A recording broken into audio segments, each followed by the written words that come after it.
하여 우리의 영원한 소망이 되시는 주님의 이름으로 여러분을 축복하며 또 환영합니다.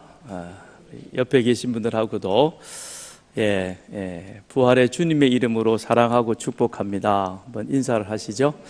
네.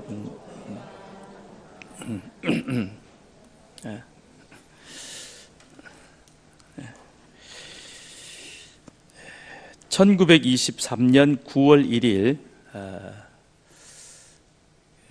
일본의 관동 지역에 대지진이 일어납니다. 어마어마한 지진이었습니다. 15만 명이 죽고 340만 명의 이재민이 발생했고 가옥이 57만 채가 파손이 되어졌습니다. 1923년 그 당시 일본의 1년 예산의 4배가 되어지는 그런 손해가 이번 지진으로 일어났습니다.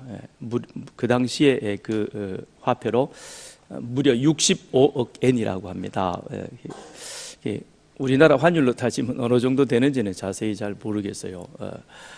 그래서 이 일본 지역에 이런 큰 지진이 일어났다는 소식을 듣고 미국에서 그렇게 급히 이 구호품을 준비를 해서 수송함 150척, 엄청난 양의 그런 구호품을 일본 그 이재민 당한 사람들에게 전달을 합니다. 미국의 이와 같은 호의에 너무 감동했던 그 당시의 일본 천황 히로히토는 친필로 그 당시 미국 대통령 쿨리지에게 편지를 씁니다. 일본인은 미국 국민에게 감사하며 이 은혜를 영원히 잊지 않을 것입니다. 1923년 9월 관동 대지진이 있고 나서 미국의 그 구호품을 받고 일본의 천황 히로히토가 미국 대통령 쿨리지에게 친필 서한으로 감사장으로 이렇게 편지를 써서 보냈습니다. 그리고 나서 18년 후인 1943년 12월 1일 일본군이 하와이 진주만을 공습하게 되어집니다. 그때에 일본군의 하와이 그 진주만 공습을 이 천황 히로히토가 허락하게 됩니다. 참 아이러니죠, 그죠? 영원히 이 은혜를 잊지 않을 것입니다. 그러고는 뒤통수를 친 것이죠. 그래서 진주만의 습격을 받은 그 당시 미국 한 신문 사설 제목이 좀 의미심장합니다. 일본인은 세계 인종 중 은혜를 가장 쉽게 잊어버리는 족속이다. 그게 사설 제목이었습니다.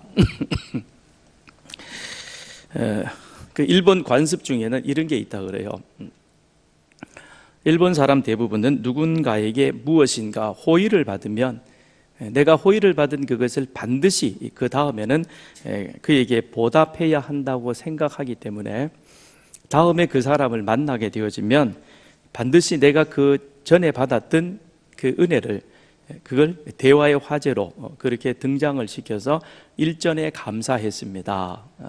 일전에 감사했습니다 라고 예의를 표한다고 해요. 만일 내가 은혜를 받았는데도 그 다음 다시 만났는데 그런 얘기가 일전에 감사했습니다라는 그런 표현을 하지 않으면 그를 두고 일본말로 온시라즈, 이게 어떻게 표현해야 되는지 일본말을 제가 잘 몰라서요.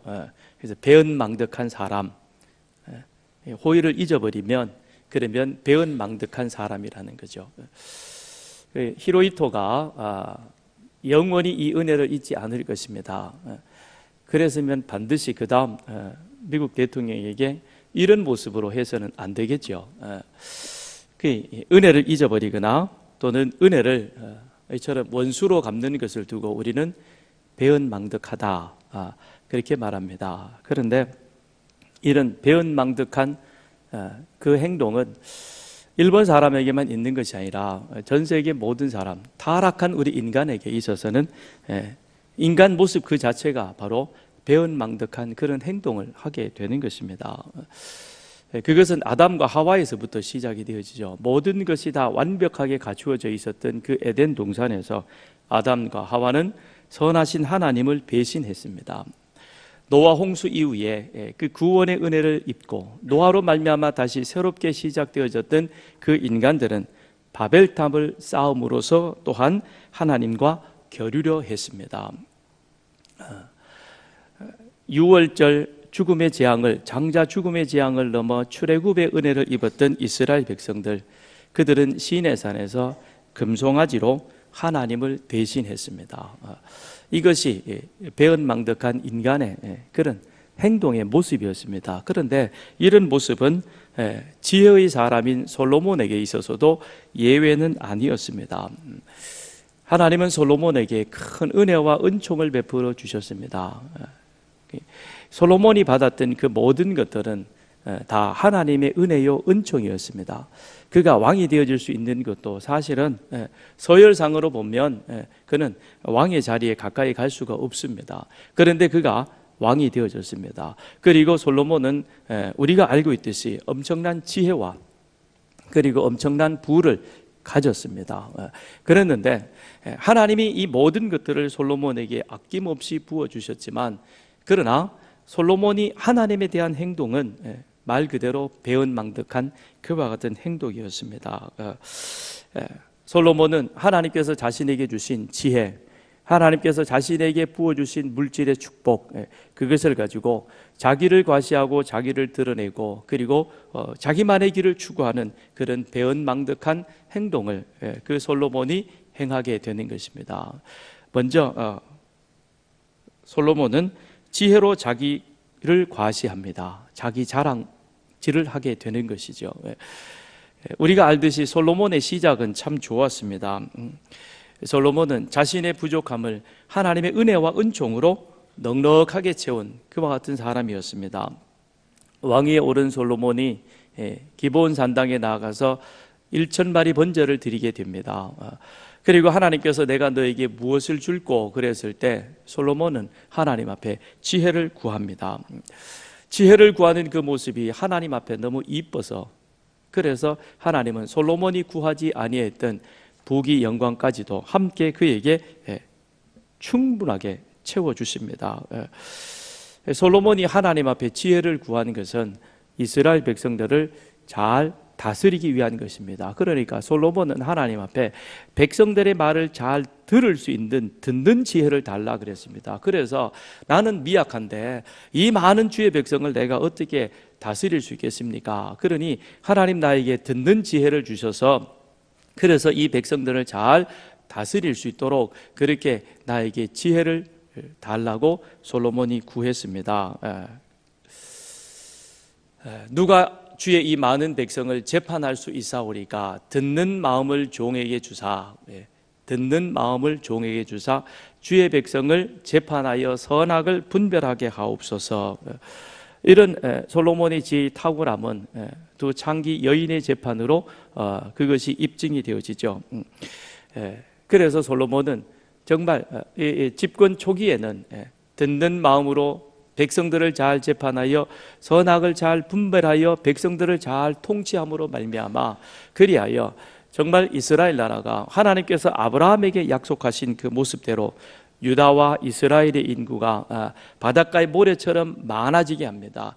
뿐만 아니라 솔로몬이 다스릴 때 그 나라의 이스라엘의 국경이 확정되어집니다. 하나님께서 아브라함에게 보여주셨던 이 유브라데 강에서부터 블레셋 그리고 애굽 지경에 이르기까지 이스라엘의 전체 국경이 이 솔로몬 때에 확정되어집니다. 그러니까 하나님께서 아브라함에게 약속하셨던 생육하고 번성하며 그리고 내가 본 이 땅을 너와 내 후손에게 주리라 하신 그 축복이 바로 이 솔로몬 때에 완전하게 이루어집니다. 그런데 시간이 흘러갈수록 솔로몬의 모습은 하나님이 그에게 주신 지혜가 그가 처음 구했던 것처럼 백성을 잘 재판하여 나라를 하나님의 뜻대로 다스리지 아니하고 자기 과시, 자기 자랑으로 나아가게 되는 겁니다. 솔로몬이 지혜롭다라는 그 소문을 귀에서 귀로 전해 듣게 되어진 스바 여왕이 직접 내가 한번 가서 확인해 봐야 되겠다.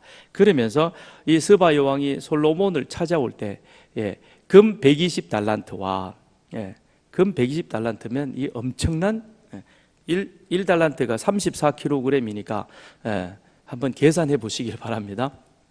굉장히 많은 양이죠. 그리고 많은 향품을 가지고 솔로몬을 찾아왔습니다. 그리고 직접 솔로몬 앞에서 솔로몬의 지혜를 듣고는 그리고 그 궁정의 화려함을 보고 솔로몬을 찬송합니다. 스바의 여왕이 솔로몬의 모든 지혜와 그 건축한 왕궁과 그 상의 식물과 그의 신하들의 좌석과 그의 시종들이 시립한 것과 그들의 관복과 술관원들과 여호와의 성전에 올라가는 층계를 보고 크게 감동하여 그래서 스바 여왕이 입이 아주 쩍 벌어지는 거예요. 입이 닫혀지지 않는 거예요. 근데 자, 솔로몬이 지금 스바 여왕에게 보여주고 그 다음에 그로 하여금 경험하게 했던 것이 무엇입니까? 건축한 왕궁, 그 다음에 그 상의 식물, 그리고 신하들의 그런 이 관복과 직제, 그 다음에 있는 자리, 또 왕궁으로 올라가는 층계, 그겁니다. 무엇만 봤어요? 껍데기만 보는 거예요. 껍데기만 봅니다. 이건 결국 무엇입니까? 다 이 정도 사람이야. 솔로몬이 지금 스바 여왕에게 이 자기가 건축한 건축물 20년에 걸쳐서 성전을 건축하고 그 다음에 자기 왕궁을 건축한 것을 보여주면서 자기 과시를 하는 겁니다. 솔로몬은 지금 이 스바 여왕 앞에서 여호와를 증거하고 그리고 하나님의 영광을 그에게 보여주어야 하는데 여호와는 하나님의 영광은 온데간데 없습니다. 무엇만 보여줍니까? 성전에 올라가는 층계 그리고 보여지고 있는 이런 화려하고 대단한 것을 보여주면서 그러면서 자기를 뽐내고 있는 것이죠. 솔로몬의 이런 모습은 그 후대 히스기야 왕하고 너무 닮은 꼴입니다. 히스기야가 그대로 닮아가지요. 역대하 32장에 보면 히스기야가 마음이 교만하여 그 받은 은혜를 보답하지 아니하므로 진노가 그와 유다 예루살렘에 내리게 되었더니 그랬습니다. 마음이 교만했습니다. 무슨 얘기인가요? 히스기야가 병들어 죽게 되었습니다. 그리고 하나님 앞에 기도하였고 병이 나았고 그리고 병이 나았다는 징조로 15년 생명 연장까지 보너스로 받게 되어집니다. 히스기야가 병이 나았다. 그리고 아수르의 18만 5천 명의 군사가 하룻밤에 다 죽어 몰살해버리고 말았다. 그 소식을 들었던 바벨론 방백들이 사신들을 보냅니다. 사신들이 와서 히스기야 왕 앞에 조아리니까 히스기야가 마음이 교만하여 우쭐해진 것이죠. 그리고 나서는 뭘 보여줘요? 자기 보물고와 그 다음에 무기고를 다 열어 보여주는 것입니다. 히스기야가 지금 해야 할 것은 18만 5천 명의 군사를 물리치고 자기가 병이 나았고 그 다음에 생명 연장을 받은 것은 그거는 자기를 과시하라는 것이 아니라 그 일을 통해서 하나님의 영광을 보여주라는 것입니다. 하나님이 하신 일을 그들에게 증거하라는 것입니다. 그런데 솔로몬이나 히스기야는 공히 하나님의 영광, 하나님을 증거해야 할 그때에 자기 과시하는 것, 자기 자랑하는 것으로 끝나고 말았던 것입니다. 하나님께 배은망덕한 그와 같은 행동을 이들은 하게 된 것이죠. 그 다음에 두 번째로 이 솔로몬은 물질로 범죄하게 되어집니다. 하나님은 솔로몬에게 엄청난 물질을 주셨습니다. 솔로몬은 하나님으로부터 받았던 큰 물질의 축복을 그거를 하나님의 법을 어기는데 사용합니다. 참 안타까운 모습입니다. 솔로몬이 물질로 어떻게 하나님의 법을 어기느냐? 첫째는 하나님이 주신 그 금으로 자기를 위하여 금 방패를 만들게 되는 것입니다. 자, 열왕기상 10장 16절로 17절에 보면 솔로몬 왕이 쳐서 느린 금으로 큰 방패 200개를 만들었으니 매 방패에 든 금이 600세겔이며 또 쳐서 느린 금으로 작은 방패 300개를 만들었으니 매 방패에 든 금이 3만에 150세겔이라. 그러니까 큰 방패 200개, 작은 방패 300개. 그런데 큰 방패 200개를 만들면서 사용되어진 금이 40달란트입니다. 그 60세겔을 이렇게 300개로 곱하면 40달란트가 되고, 그 다음에 작은 방패 300개가 15달란트가 됩니다. 그러면 방패를 만드는 데 있어서 무려 55달란트가 사용되어지게 됩니다. 그러면 이 55달란트면 요즘에 그 킬로그램으로換算하면 1870kg입니다. 별로 안 놀라시는군요. 금을 우리는 1kg도 가져본 적이 없어요. 그죠? 금 1kg라도 가져봤으면 1870kg이면 이게 어느 정도의 가치인지 알 수가 있는데, 그렇지 못했으니까 몰라요. 이게 어느 정도인지.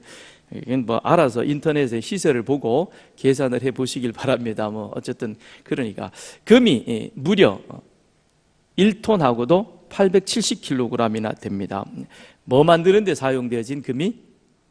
방패 만드는데, 자기를 지키는 시위대를, 그 시위대 군인들이 들고 있는 그 방패가 이렇게 금 1870kg이나 들었다는 거죠. 그것은 솔로몬이 얼마나 자기 영광, 자기 위엄을 드러내는 일에 큰 관심을 가졌는가 하는 것을 보여주고 있습니다. 그런데 여기에서 그치지 않습니다. 솔로몬이 앉았던 보좌는 더 화려합니다. 열왕기상 10장 18절에 보면 왕이 또 상아로 큰 보좌를 만들고 정금으로 입혔으니, 그가 앉던 의자는 상아 의자였는데, 그런데 상아 의자만 하더라도 대단한데 거기에다가 뭘 입혔냐면 상아 의자에다가 금을 또 입혔다는 것입니다. 그래서 성경은 이런 의자는 그 당시에는 찾아볼 수 없었다, 어느 나라에도 이런 의자는 없었다라고 말하고 있습니다. 그뿐이 아닙니다. 21절에 보면 솔로몬 왕이 마시는 그릇은 다 금이요 레바논 나무궁의 그릇들도 다 정금이라 은 기물이 없으니 솔로몬의 시대에는 은을 귀히 여기지 아니하였다 그랬습니다. 왜요? 금으로 방패를 만들 정도, 금 1870kg로 방패를 만들 정도이니 그 정도로 금이 넘쳐나니까 굳이 은을 가지고 은그릇을 만들고 은숟가락을 만들어서 밥을 먹어야 할 필요성이 없는 겁니다. 그러니까 다 뭐예요?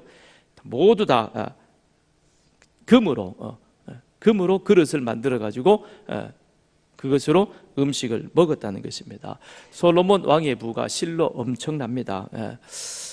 금이 많다고 다 나쁜 건 아니죠. 여러분, 부자라고 재벌이라고 다 나쁜 것은 아닌 것입니다. 왜 그러느냐? 솔로몬이 이런 큰 부자가 된 것은, 그것은 자기가 자기 군사들 국력을 가지고 이웃 나라를 쳐서 정복해서 억지로 빼앗은 것이 아니라 하나님이 주신 거예요. 하나님, 나는 어리고 약한 자입니다. 주의 백성을 다스리기가 어렵습니다. 저에게 지혜를 주세요. 듣는 지혜를 주세요. 하나님이 보시니까 그 기도와 구하는 것이 너무 이뻐서, 그래서 하나님이 그래, 나는 내가 구하지 않는 부와 귀와 장수까지도 내가 너에게 주겠노라. 그래서 하나님이 이 솔로몬에게 물질의 축복을 주시되 보통 사람이 근접하기 어려운 어마어마한 축복을 그에게 주셨다는 것입니다. 부가 문제가 되어지는 건 아닌 것입니다. 물질이 많으나 적으냐, 그가 부자냐 재벌이냐, 그건 그렇게 문제가 되어지지 않습니다. 중요한 것은 이 부를 잘못 사용한 것이 이 솔로몬에게 있어서는 큰 문제가 되었다라고 하는 것입니다. 부라고 하는 것은 칼의 양날과도 같은 것입니다. 솔로몬이 가진 지혜, 솔로몬이 가졌던 부, 다 하나님이 주신 것입니다. 그러면 그것을 어떻게 사용하느냐에 따라서 하나님의 복이 그에게 있어서 독이 되기도 한다는 사실을 우리는 잊지 말아야 할 것입니다. 솔로몬은 하나님이 주신 이 물질의 복으로 하나님의 법을 어기는데 사용했습니다. 그래서 제일 먼저는 그가 했던 것이 무엇이냐면 말을 많이 사들였습니다. 그래서 솔로몬에게는 병거가 1400대, 병거가 1400대, 2륜 마차 또는 4륜 마차니까 말이 최소한 2800마리 나가서는 그보다 더 배가 되어지는 5600마리 정도의 말이 되어집니다. 그리고 마병이 12000병입니다. 그러면 이 숫자만 하더라도 말이 엄청납니다. 한 2만 마리 정도의 말을 이 솔로몬이 가지고 있었다는 겁니다. 그런데 이 말을 다 어디서 사왔느냐? 애굽에서 사왔다는 거죠. 그런데 일찍이 모세는 가나안 땅에 들어갈 이스라엘 백성들에게 그들이 가나안 땅에 가서 정착을 하게 되어지면, 그러면 그 다음에 그들이 구하는 것은 분명히 왕을 구할 것이다. 그러면 왕이, 이스라엘의 앞으로 왕이 될 자는 어떻게 해야 될 것이냐 하는 것에 대해서 그것을 염려해서 미리 경고해 둔 말이 있습니다. 그게 신명기 17장 16절인데, 그는, 여기는 왕입니다. 병마를 많이 두지 말 것이요 병마를 많이 얻으려고 그 백성을 애굽으로 돌아가게 하지 말 것이니 이는 여호와께서 너희에게 이르시기를 너희가 이후에는 그 길로 다시 돌아가지 말 것이라 하셨음이며 그랬습니다. 솔로몬이 이처럼 병거와 마병을 누린다는 것은, 그것은 전쟁은 하나님께 속한 것이라는 사실을 알지 못한다는 겁니다. 그거를 거부하는 거, 부인하는 것이죠. 여러분, 이스라엘이 가나안 정복 전쟁을 승리한 것이나, 그 다음 그들이 광야 40년을 마치고 그리고 가나안 땅으로 올라가려고 했을 때 거기에 바산과 옥의 왕들이, 그들이 모세의 이스라엘 군대를, 백성들을 두려워했던 것은 그들에게 있어서 말이 많고 마병이 많아서 그래서 두려워했던 것 아닌 것입니다. 다윗이 블레셋을 비롯하여 그 이방 나라들을 다 정복한 것이, 다윗이 전쟁을 잘해서 마병이 많아서 병거가 많아서 그렇게 되어진 것 아닌 것입니다. 하나님을 신뢰하니까, 하나님과 함께하니까 하나님이 다윗으로 하여금 어디를 가든지 이기게 하셨더라. 아멘. 이스라엘의 승리는, 다윗의 승리는 마병이 병거가 많음으로 이루어진 것이 아니라 여호와 하나님을 신뢰함으로 하나님께서 그들에게 그런 승리를 얻게 해주신 줄 믿습니다. 그런데 이 솔로몬은 그거를 거부하는 거예요. 우리는 하나님이 우리 전쟁에서 승리하게 하시는 것이 아니라 내가 병거가 많아야 되고 마병도 많아야 되고 군사력이 강해야만, 그래야 우리는 주변을 이길 수 있고 그리고 주변이 우리나라를 쳐들어오지 못한다라고 그렇게 신뢰했던 것입니다. 뿐만 아니라 솔로몬은 그 자신이 가졌던 이런 많은 물질을 오로지 자기 영광을 위해서 사용했는데, 그것은 그의 아버지 다윗과는 너무도 비교되어지는 그런 모습인 것이죠. 솔로몬은 하나님이 자신에게 주신 지혜, 하나님이 자신에게 부어주신 물질의 축복, 그걸 오로지 자기를 위해서, 자기 영광을 위해서, 자기를 과시하는 일에 사용합니다. 그러나 그 아버지 다윗은 어떠했습니까? 역대상 29장 3절에 성전을 위하여 준비한 이 모든 것 외에도 내 마음이 내 하나님의 성전을 사모함으로 내가 사유한 금, 은으로 내 하나님의 성전을 위하여 드렸노니. 다윗은 이미 일찍이 그가 내가 하나님의 성전을 건축하고 싶습니다. 그런데 하나님이 아니야, 성전은 내 아들이 지을 것이다. 그리고 하나님은 다윗에게 솔로몬이 지을 성전에 대한 설교들을 주셨습니다. 그런데 그 설교들을 받아들인 다윗은 내가 성전은 짓지 못하고 내가 그 일은 이루지 못할지라도, 그럴지라도 나는 그러면 내 아들 솔로몬이 성전을 잘 건축할 수 있도록 내가 필요한 모든 물건을 준비해야 되겠다. 그래서 심지어는 거들못이라고 하는 것은 디귿자 못인데, 그거는 나무와 나무 두 기둥을 서로 고정시킬 때 사용하는 그런 못인 겁니다. 그러니까 그 못까지도 세밀하게 이 다윗이 다 준비를 했습니다. 준비를 완벽하게 설계도를 보고 준비를 해놓고 나서도 보니까 그 다음에 어떻습니까? 다윗의 마음이 흡족하지 못하는 거예요. 그래서 내 하나님의 성전을 사모함으로, 하나님이 많은 것들을 주셨는데, 그런데 내가 하나님의 성전을 위해서 준비한 이것이 충분히 된 것 같지만, 그런데 보니까 너무 부족하다는 겁니다. 그래서 내가 가지고 있는 금과 은으로 내 하나님의 성전을 위하여 드렸다는 것입니다.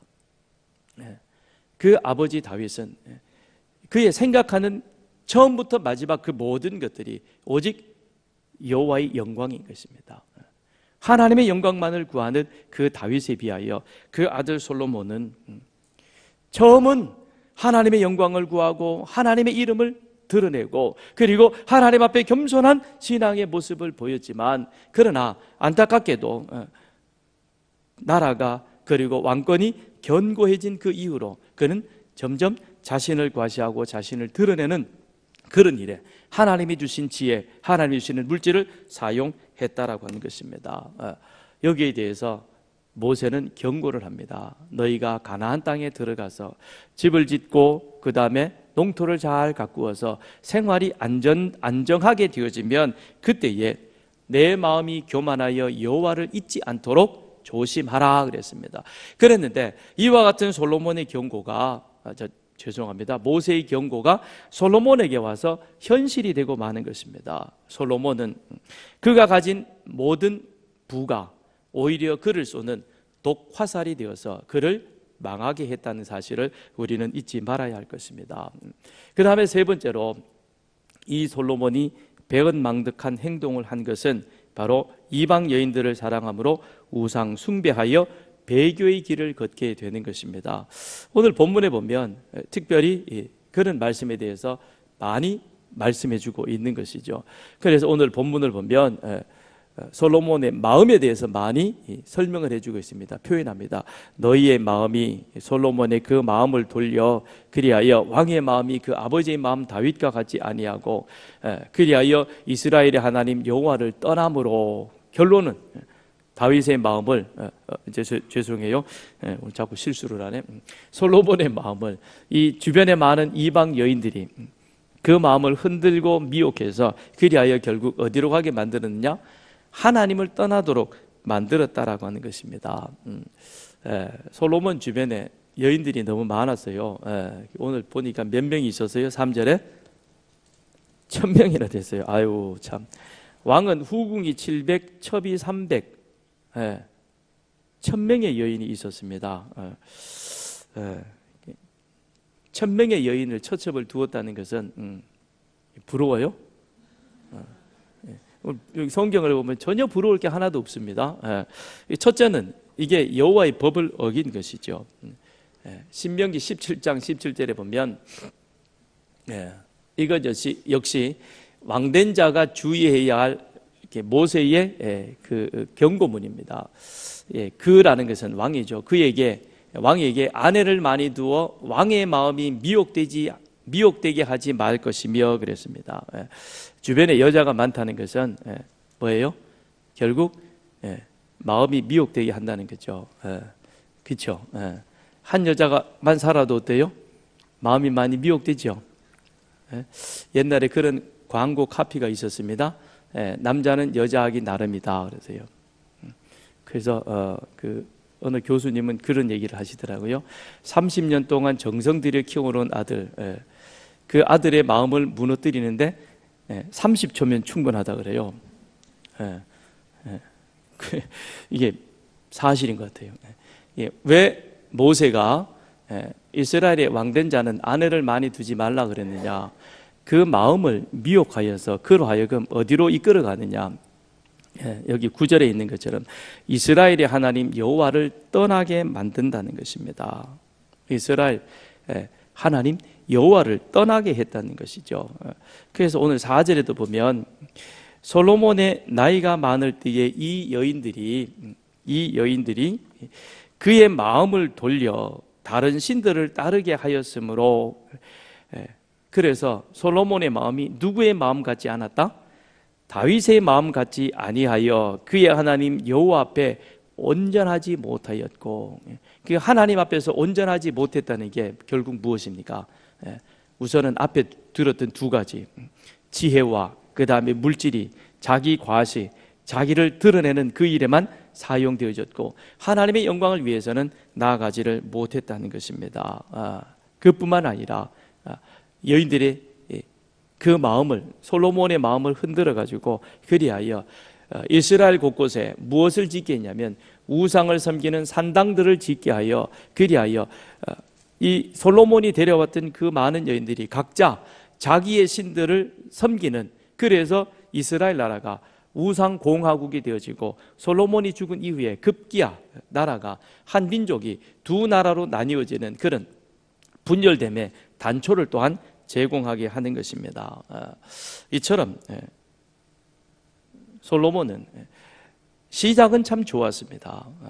그런데 집권 후반기로 가면서 솔로몬은 탈선한 기차처럼 하나님의 법을 떠나게 됩니다. 그리고 우상을 쫓아가게 되어집니다. 그 우상 숭배하는 그 일에 있어서 직접적인 영향은 바로 솔로몬 주변에 많이 두었던 여인들인 것입니다. 왜 솔로몬이 모세가 이미 경고하였음에도 불구하고 그 경고를 어기고 하나님의 법을 어기는 그런 자리까지 들어가게 되었는가?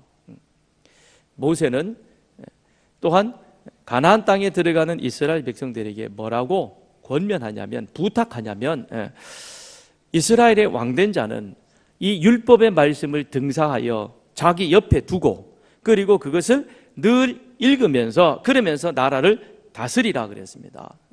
그러니까 솔로몬은 그렇게 하지 않았던 것이죠. 그렇게 하지 않았기 때문에 모세가 저렇게 경고했던 그 말씀이 그에게 있어서는 조금도 찔림이 되지 못했던 것입니다. 그럼 이유는 뭐예요? 성경 안 읽은 거죠. 그렇죠? 율법의 말씀을 등사하지도 않았고, 설령 등사했다 할지라도 그것을 덮어놓고 그냥 자기 마음대로 다스렸지, 그것을 매일같이 열어 읽어보면서 하지 않았던 것입니다. 만일 이 솔로몬이 모세가 명했던 율법 레위기의 말씀을, 그것을 옆에 기록해 놓고, 그리고 매일같이 그것을 열어보면서 그것을 매일 아침 묵상하고 그리고 그의 국정의 자리에 임했더라면 그는 이렇게 많은 여인을 주변에 두지 않았을 것이고, 그리고 4절에 있는 것처럼 그의 마음이 여인들 때문에 돌아서서 그 아버지 다윗 마음처럼 여호와 앞에서 온전하지 못한 그런 삶이 아닌 하나님 앞에서 온전한 길을 가기 위해서 몸부림쳤을 것입니다. 그래서 오늘 우리들이 경험해야 할 것은 바로 말씀 부흥인 것입니다. 오늘 우리는 습관적으로 와서 예배, 그리고 습관적으로 예배 시간에 성경 펼쳐놓고 읽는 그런 것이 아니라 꾸준하게, 그래서 매일같이 매일 하나님의 말씀을 묵상하고 그리고 말씀을 연구하고 말씀을 배워야 할 것입니다. 말씀을 배우는 일이 결코 즐겁지는 않을 것입니다. 그 자리에 그 시간을 내어야 하고, 그리고 그 시간에 내가 자리에 참석해야 되니까 힘든 일일 것입니다. 그러나 기억하십시오. 솔로몬이 말씀을 읽지 않고 말씀을 배우지 않고 말씀을 연구하지 않으니까 다른 길로 가게 되어졌습니다. 그러면 오늘 우리도 마찬가지예요. 지금 내가 이 자리에 있다고 해서 우리가 말씀 연구에 등한시할 것이 아니라 우리는 열심히 말씀을 읽고 연구하는 그와 같은 자리가 되어야 할 줄 믿습니다. 그런데 하나님은 그런 솔로몬에게 우리 9절에 보니까 뭐라 그랬습니까? 여호와께서 일찍이 2번이나 그에게 나타나시고, 이렇게 탈선한 기차처럼 이제는 하나님의 법을 어기면서 나아가는 그 솔로몬을 하나님께서는 그냥 그대로 방치한 것이 아니라 2번씩이나 나타나셨습니다. 2번씩 나타나셨다는 것은 하나님 입장에서 볼 때에 솔로몬이 지금 하고 있는 행동이 너무 배은망덕한 거예요. 그리고 그가 하고 있는 일에 대해서 하나님이 크게 실망하셨다는 그런 것을 의미해 주고 있는 것입니다. 그래서 하나님은 솔로몬에게 나타나서 그에게 경고하십니다. 자, 빨리 길을 돌이키라. 길을 돌이키라. 그런데 솔로몬은 그런 하나님의 경고를 무시한 채 배은망덕한 그런 행동을 멈추지 않습니다. 그러니 하나님께서는 끝내 그에게 어떻게 하십니까? 11절에 보니까 내가 반드시, 11절 후반절, 이 나라를 내게서 빼앗아 내 신하에게 주리라. 반드시라는 것은 하나님의 결심이 이미 확실하게 정해졌다는 것입니다. 그래서 이 나라를 빼앗아 내 신하에게 주리라. 그래서 솔로몬이 죽고 나서 그 아들 때에 와서 여로보암에게 10지파를, 북이스라엘을 만들고, 그 다음에 그 아들 르호보암에게 다윗과 베냐민 2지파를 주어서 남유다를 세우게 하는 것입니다. 그러니 솔로몬의 우상 숭배, 물질로 인한 자기 과시, 지혜로 인한 하나님의 영광을 드러내지 아니함, 이것이 결국 이스라엘이 남북으로 나뉘어지는 계기가 되는 것입니다. 그런데 이 솔로몬을 보면 우리는 실망할 수밖에 없습니다. 이게 타락한 인간의 현주소요, 솔로몬의 모습이 바로 우리들의 모습일 수 있는 것이기 때문인 것입니다. 그러나 그 가운데서도 12절을 보면 반전이 있습니다. 그게 바로 무엇입니까? 하나님의 마음이요 하나님의 계획이심을 우리는 알 수 있습니다. 그러나 내 아버지 다윗을 위하여 내 세대에는 이 일을 행하지 아니하고 내 아들의 손에서 빼앗으려니와 오직 내가 이 나라를 다 빼앗지 아니하고 내 종 다윗과 내가 택한 예루살렘을 위하여 한 지파를 내 아들에게 주리라. 다 빼앗지 아니하고 한 지파를 내 아들에게 주리라 그랬습니다. 왜 그렇게 합니까? 하나님은 다 빼앗아도 그래도 솔로몬이 뭐라고 이야기할 수 없습니다. 왜 빼앗아 갑니까? 라고 얘기할 수 없습니다. 왜요? 하나님의 것이니까. 하나님이 당신의 것을 가져가시겠다는데 누가 뭐라 그러겠습니까? 그럼에도 불구하고 하나님께서 한 지파를 남겨두시겠다. 무엇 때문에요? 다윗과의 언약 때문에. 다윗의 언약을 기억하시고 하나님께서는 이스라엘에게, 솔로몬에게 한 지파를 내 아들들에게 주리라. 하나님은 진노 중에서도 우리를 향한 은총을 잊지 아니하십니다. 우리는 다 범죄하여 그릇 행하여 각기 제 길로 갔습니다. 그러므로 하나님은 우리의 죄를 우리에게 담당시키는 것이 마땅할 것입니다. 그럼에도 불구하고 하나님은 우리를 그 하나님의 심판의 죄악 중에, 진노 중에도 하나님은 우리를 위해서 구원의 은총을 베풀어 주십니다. 그래서 예수 십자가의 보혈로 우리를 그 죄에서 구원하여 하나님의 자녀 삼아 주시고, 하나님이 그 아들을 내어 주셔서 우리를 죄에서 구원하여 하나님의 백성, 하나님의 자녀 삼아 주셨습니다. 그럼에도 불구하고 오늘 우리들의 삶은 또 어떠합니까? 배은망덕하죠. 하나님의 은총은 아랑곳하지 않습니다. 오로지 솔로몬처럼 나만 생각하고 있습니다. 나만.